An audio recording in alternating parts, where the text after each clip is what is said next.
우리나라 같이 이렇게 위험한 그 안보 환경에 있는 그런 국민들로서는 반드시 안보가 관심사의 우선순위 높게 있어야지 먹는 것도 중요하지만 안보가 더 중요하다 하는 그런 얘기를 좀 꼭 드리고 싶습니다.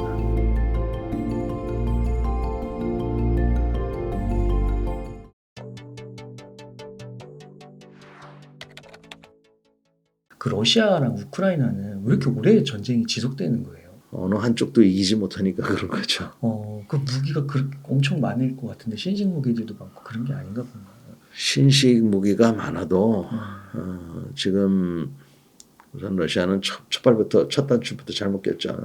그래서 우크라이나를 너무 우습게 봤고 우크라이나가 작은 나라임에도 불구하고 여태까지 잘 버텼는데 그렇다고 이 작은 나라다 보니까 러시아를 군사적으로만은 밀어내기가 지금 쉽지가 않은 겁니다. 그리고 서방 세계에서 도움을 많이 주긴 했지만 그래도 충분한 도움을 못 받고 있어요.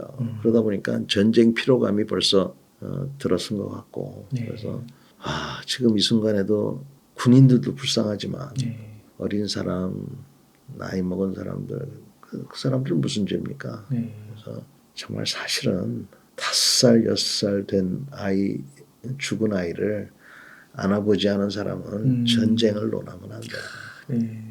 그러니까 그 죽은 아이를 보면 애니까 가볍잖아요. 그리고 이렇게 피도 한 방울 안 묻혀져 있는 그 마치 잠자는 모습 같이 보여요. 그랬을 때 도대체 얘가 무슨 죄가 있어서 죽었으며 이 전쟁이 왜 있는 건가? 우크라이나하고 러시아를 보면 푸틴은 무슨 저 서방 세계 전체주의를 막기 위해서 그렇다는 등 얘기를 하지만 전쟁을 일으킨 그 죄는 하늘이 용서 안 하죠. 그지? 그래서 아무튼 우크라이나하고 러시아 전쟁은 벌써 2년이 넘었는데 저는 처음부터 한 10년도 갈 수 있다고 그랬거든요. 그래요. 그래서 지금 소강 상태이면서도 계속 이제 왔다리 갔다리 하고 있는데 지금 제일 유력한 거는 휴전 상태, 우리처럼 휴전 상태로 돼서 우리도 지금 80년째 전쟁하고 있는 거잖아요. 사실은. 그 저기도 그런 식으로 휴전으로 들어가서 10년 동안 전쟁을 하든가 20년 동안 하든가. 근데 하여간 여러 가지 판도가 바뀌고 있습니다. 러시아도 핵을 갖고 있는데 막 그렇게 핵을 쉽게는 쓸 수가 없는 상황인 것 보네요. 그렇죠. 핵을 쓰면 또 다른 레벨이 있으니까. 그래서 지금 북한도 지금 배운 것 같아요. 핵무기를 만드는 데까지는 성공했는데 핵무기를 먹을 수 없다 하는 걸 일단 배운 것 같고 두 번째는 이놈의 거 쓰기가 그렇게 쉽지가 않다. 근데 이제 북한이 지금 하는 거는 지금은 한반도하고 일본은 다 때릴 수 있거든요. 근데 지금 미국도 때리려고 지금 그러는 거거든요. 그래서 미국도 때리고 나면은 엉뚱한 자신감을 갖고 행동할 수도 있다는 게 제 큰 염려입니다. 저는 사실 금년에는 좀 조용히 지낼 거라고 생각했어요. 북한이. 왜냐하면 우리나라가 이제 총선이 있고 미국이 이제 대통령 선거가 있는데 막 이렇게 긴장을 높여봤자 자기네들한테 우호적인 세력들한테 도움이 안 되니까 좀 조용히 있다가 내년쯤에는 오히려 시끄러울 거라고 저는 판단을 했는데 지금 갑자기 이렇게 해서 긴장이 고조가 됐잖아요. 그래서 북한한테도 별로 좋을 게 없고 우리한테도 별로 좋을 게 없어서 하여간 이게 빨리 그 긴장이 좀 완화되도록 하는 게 필요할 것 같습니다. 그 우리나라 이제 전쟁 이렇게 시나리오 같은 것에 중국이 대만을 치고 이런 것도 포함이 돼 있나요? 그거는 제가 얘기할 수 없고요. 네네네. 하여간 지금 중국하고 대만 문제도 상당히 우리한테는 큰 영향을 미칠 수밖에 없습니다. 미칠 수밖에 없는데 중국이 대만을 공격하기에는 쉽지 않다는 얘기들이 많이 있어요. 우선 대만을 상륙작전하기가 힘들고 그다음에 중국군이 여러 가지 제한사항이 많다 이런 것들인데 그런 것보다도 예를 들어 명분 싸움에서 중국이 시진핑이 뭐 필요가 생긴다든지 뭐 대만이 뭐 독립선언한다든지 그럴 리는 없겠지만 뭐 한다든지 하면 이제 문제가 있을 것 같고 근데 그거 말고 굳이 그 대만을 점령하지 않더라도 네. 섬을 봉쇄할 수가 있어요. 중국 해군으로.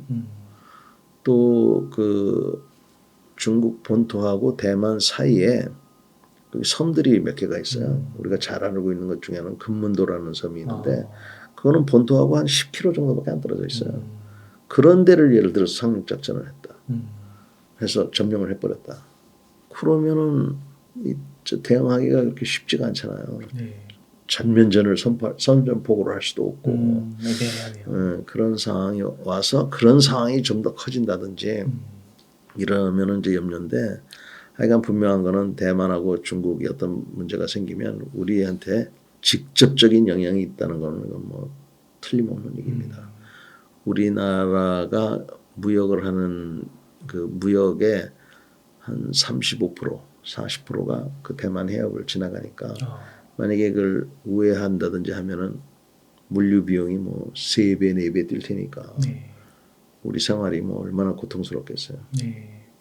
아까 이제 북한 그 황장혁 그 대사 이야기도 좀 해주시면서 그 뭐라 그러지 좀 이렇게 너무나도 이렇게 현실을 좀 인지하지 못한 자신감 뭐 이런 게 조금 있을 수 있다고 하셨잖아요. 그러니까 뭐 미국을 타격한다거나 미국의 항공모함에 뭐 하나 격추시키면 나갈 것이다 뭐 이런 것들이 있는데 그 지금도 약간 그런 오해나 뭐 좀 극단적으로 말하면 망상 같은 거에 빠질 수도 있다고 보세요. 그냥 제가 북한에서 이제 탈북한 군인들하고 얘기를 네. 해보면 남반부 군인들이 전투 기제가 우리보다 낫다는 것은 알고 있다. 전투 기제라는 게 전투 장비예요. 장비들. 낫다. 그러나 정신 상태가 썩어서 네. 정신 상태가 썩어서 승냥이 같은 미국 놈만 아니면 한 방이면 쓸어버릴 수 있다. 이렇게 탈북한 사람마저도 얘기를 하는 거야. 그렇구나. 그러니까 이 통제된 사회에서 사는 사람 입장에서는 우리는 좀 널널하잖아요. 네. 그 널널함에 그 강함이 있는 건데 그걸 이해를 못하는 거지. 그래서 뭐 그거야 뭐 탈북한 군인 얘기인데 문제는 그 김가, 김일성, 김정일, 김정은 여기가 이게 이게 과장되고 거짓말이라는 걸 알고 거짓말을 시작했는데 이게 80년이 지나다 보니까 최초에 거짓말한 사람은 죽었고 이게 3대에 걸치다 보니까 야 혹시 김정은이가 진짜 그렇다고 믿으면 어떻게 할까 하는 그런 걱정이 되는 거죠. 그래서 북한이 자기 분수를 모르고 우리 남한 내에 무슨 방산 비리가 있다는 둥, 군기가 어떻다는 둥, 우리는 우리가 갖고 있는 문제를 테이블 위에 올려놓고 막 따지고 고쳐지잖아요. 저쪽은 밑에서 그냥 썩고 있는 거고 그래서 우리는 드러내놓고 이게 조금씩 나아지고 깨끗해지고 하는데 북한 같은 데는 썩고 있는데 우리가 이렇게 테이블 위에 놓고 막 얘기하는 이것만 보고는 쟤네들은 그냥 톡 치면 넘어가겠구나 이런 생각을 할 수가 있는 거예요. 그래서 그게 좀 걱정이 되죠. 그래서 제가 혹시 북한에서 이거 보고 계시면 엉뚱한 생각하지 마십시오. 우리 그렇게 생각보다 쉽지 않습니다. 네. 그 K 방산 그 기술력이나 세계적인 좀 위상이라고 할까요? 어느 정도로 보세요? 꽤 높다고 봅니다. 우리 뭐 수출량도 지금 뭐 지난 몇 년 사이에 4배인가 6배인가 이렇게 올라갔고 그래서 남의 나라에서 전쟁이 나가지고 팔아먹는다는 건 좀 미안한데 폴란드도 많이 수출하고 그렇지만 하여튼 뭐 우리 제품이 좋고 그다음에 우리 제품 우리 K 방산이 좋다는 이미지를 그 전에 우리나라 TV와 냉장고, 세탁기가 만들어준 거예요. 우선 여건을 만들어줬고 그다음에 우리 K 방산 뭐 탱크, 자주포, 함정, 그다음에 잠수함, 비행기, 항공기 이런 것들이 이제 했고 그다음에 우리는 빨리 전달해주고 우리가 기술 이전도 꽤 쉽게 해줘요. 네. 저는 개인적으로 너무 쉽게 해준다고 생각하는데 기술 이전도 해주고 그래서 상대방 나라에서 싫다고 할 이유가 없어요. 근데 전 세계에서 이 정도로 뭐 제품을 그러니까 그 군사 제품을 만들 수 있는 나라가 별로 없나 봐요. 우리가 이거야말로 정말 하여튼 대한민국 사람들이 TV 냉장고 세탁기도 잘 만들지만 잘 만드는 것 같습니다. 아, 그렇군요. 네. 그 신원식 국방부 장관님께서 9.19 군사합의 전면 파기를 두고 논의가 필요하다라는 입장을 조금 보이셨어요. 그래서 좀 어떤 분들은 조금 더 강한 뭐 좀 그런 것도 필요한 것 같고 또 어떤 분들은 이게 조금 너무 약한 모습 아니냐 뭐 이렇게 보시는 분들도 있는 것 같은데 장군님께서는 좀 어떻게 생각하시나요? 저는 이미 북한이 9.19 군사합의를 됐기 때문에 네. 또 더군다나 뭐 이번에 김정은 위원장이 그렇게 말폭탄을 터뜨렸기 때문에 네. 9.19 군사합의가 아무런 의미가 없다고 생각합니다. 네. 그래서 뭐 그렇게 된 바에야 뭐 빨리 폐기를 하든가 뭐 더 이상 우리가 여기에 대한 논쟁을 할 여지가 별로 없는 것 같은데요. 그렇게 해도 상관이 없는 건가요? 그러면 이렇게 되면은 또 막 만약에 그 남북 관계가 다시 좋게 만들어지려고 하면 시간이 또 상당히 필요한 거 아닐까요? 그건 뭐 이미 제가 보기에는 그 다리는 건너간 것 같습니다. 우리가. 그렇군요. 그다음에 한 가지만 또 질문 드리면은 북한이 무서워하는 거는 핵무기가 아니라 한국의 대북 확성기나 전단이다. 이건 어떤 의미인가요? 요번에도 그 북한 김정은 위원장의 그런 말폭탄 속에 포함이 돼 있지만 네. 그 숨은 내용 중에는 북한이 우리 남한의 자유 물결을 굉장히 무서워하고 있습니다. 그래서 우리 대북 방송이나 K 드라마 같은 거 이런 것들이 그러니까 남한 사회의 어떤 헤어스타일, 옷 입는 그런 맵시 이런 것들이 굉장히 위협이라는 것을 이미 북한 정권이 알고 있는 거예요. 네. 그러니까 북한은 진실을 무서워하는 정치 체계이기 때문에 우리네 어떤 방송이나 그다음에 확성기나 이런 걸 통해서 들어오는 것을 무서워해서 그래서 우리가 풍선을 날리거나 이거 하면은 선전포고라고 자기는 생각하겠다. 이렇게 지금 하는 거예요. 근데 그걸 지금도 하고 있긴 한가요? 우리는 안 하죠. 안 하는데 네. 만약에 그걸 재개하면은 그렇게 하겠다라고 지금 이제 몇 번씩 얘기하는 이유가 그게 너무나 무섭기 때문에 그런 겁니다. 네. 실제로 제가 북한에서 이제 탈북한 군인을 하나 만나봤는데 네.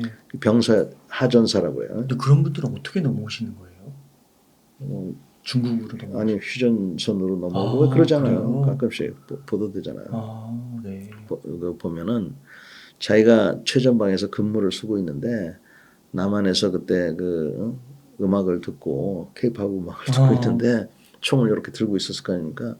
음악을 듣고 있는데 음악을 듣다가 자기도 모르게 몸이 이렇게 장단에 맞춰서 움직였다는 거예요. 네. 그래서 하도 궁금해가지고 북한은 라디오를 전부 주파수를 하나로 고정을 시켜놨거든요.